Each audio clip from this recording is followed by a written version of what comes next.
नमस्कार मित्रांनो. जर तुम्ही महाराष्ट्रात राहत असाल, तर ही माहिती तुमच्यासाठी अत्यंत महत्त्वाची आहे.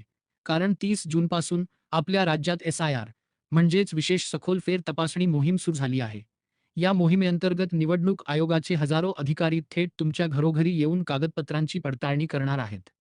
जर या प्रक्रियेत तुमच्याकडून काही चूक झाली, तर तुमचं नाव मतदार यादीतून वगळलं जाऊ शकतं. त्यामुळे या मोहिमेचा तुमच्यावर काय परिणाम होईल, कोणती कागदपत्रे लागतील आणि वेळापत्रक काय आहे, हे आपण आजच्या व्हिडिओमध्ये अगदी सोप्या भाषेत जाणून घेणार आहोत. व्हिडिओ शेवटपर्यंत नक्की पहा.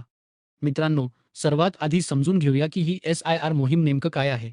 तर निवडणूक आयोगाद्वारे मतदार याद्या अधिक अचूक आणि अपडेट करण्यासाठी राबवली जाणारी ही एक व्यापक मोहीम आहे. यामध्ये बूथ लेव्हल अधिकारी म्हणजेच BLO घरोघरी जाऊन मतदारांची पडताळणी करतील. या मोहिमेचा मुख्य उद्देश पात्र मतदारांची नावे समाविष्ट करणे, दुबार किंवा खोटी नावे काढून टाकणे, मृत किंवा स्थलांतरित झालेल्यांची नावे यादीतून वगळणे आणि चुका सुधारणे हा आहे. विशेष म्हणजे केंद्रीय निवडणूक आयोगाच्या माहितीनुसार देशभरात अशी मोठी मोहीम तब्बल 20 वर्षांनंतर राबवली जात आहे, ज्या अंतर्गत सुमारे 36,73,00,000 मतदारांची पडताळणी होणार आहे. आता ही प्रक्रिया नेमकी कशी चालेल ते पाहूया. जेव्हा BLO तुमच्या घरी येतील, तेव्हा त्यांच्याकडे निवडणूक आयोगाचे अधिकृत ओळखपत्र असेल. सुरक्षेसाठी तुम्ही आधी त्यांचे ID कार्ड नक्की तपासा. BLO तुम्हाला 2 गणना फॉर्म देतील. त्यातील माहिती भरून एक प्रत तुम्हाला स्वतःकडे ठेवायची आहे आणि दुसरी प्रत त्यांच्याकडे जमा करायची आहे. जर BLO आले तेव्हा तुमच्या घरातील काही सदस्य हजर नसतील, तर तुम्ही त्यांना पुन्हा भेट देण्याची विनंती करू शकता.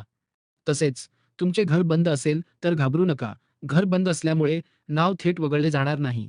बंद घरांना किमान 3 वेळा भेट देण्याचे आदेश अधिकाऱ्यांना आहेत. ही सर्व प्रक्रिया तुम्ही ऑनलाईन मतदार सेवा पोर्टलद्वारे किंवा BLOशी संपर्क साधून ऑफलाईनही पूर्ण करू शकता. पडताळणी दरम्यान तुम्हाला कोणती कागदपत्रे दाखवावी लागतील, हा सर्वात मोठा प्रश्न आहे. निवडणूक आयोगाच्या नियमानुसार सामान्यतः तुम्हाला फक्त तुमच्या तपशिलाची पडताळणी करावी लागेल.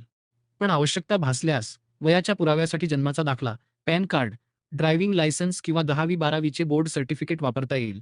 ओळखीचा पुरावा म्हणून ओळखपत्र पाहिले जाईल. तर रहिवासी पुराव्यासाठी बँक किंवा पोस्ट ऑफिसचे फोटोसह पासबुक, वीज बिल किंवा भाडे कराराची पावती ग्राह्य धरली जाईल. यासोबतच मतदाराचा एक रंगीत पासपोर्ट साईज फोटो आवश्यक आहे. लक्षात ठेवा, BLO फक्त तुमचे मूळ ओरिजिनल कागदपत्र पाहू शकतात. ते स्वतःकडे ठेवू शकत नाहीत. त्यांना फक्त झेरॉक्स कॉपी किंवा स्कॅन कॉपी द्यायची आहे. महत्त्वाचे म्हणजे या संपूर्ण प्रक्रियेसाठी कोणतेही शुल्क किंवा फी आकारली जात नाही. ही सेवा पूर्णपणे मोफत आहे. या मोहिमेचे संपूर्ण वेळापत्रक नीट समजून घ्या आणि या तारखा लक्षात ठेवा. 30 जून ते 29 जुलै या काळात BLO घरोघरी जाऊन माहिती गोळा करण्याचे काम करतील. त्यानंतर 5 ऑगस्ट रोजी प्रारूप ड्राफ्ट मतदार यादी प्रसिद्ध केली जाईल. 5 ऑगस्ट ते 4 सप्टेंबर या कालावधीत नागरिकांना मतदार यादी संदर्भात आपल्या हरकती किंवा दावे उदाहरणार्थ नाव नसणे, दुरुस्ती करणे इत्यादी दाखल करता येतील. या सर्व हरकतींची छाननी करून त्यावर 3 ऑक्टोबर रोजी अंतिम निर्णय घेतला जाईल आणि शेवटी 7 ऑक्टोबर रोजी अंतिम मतदार यादी प्रसिद्ध केली जाईल, जी आगामी निवडणुकांसाठी वापरण्यात येईल.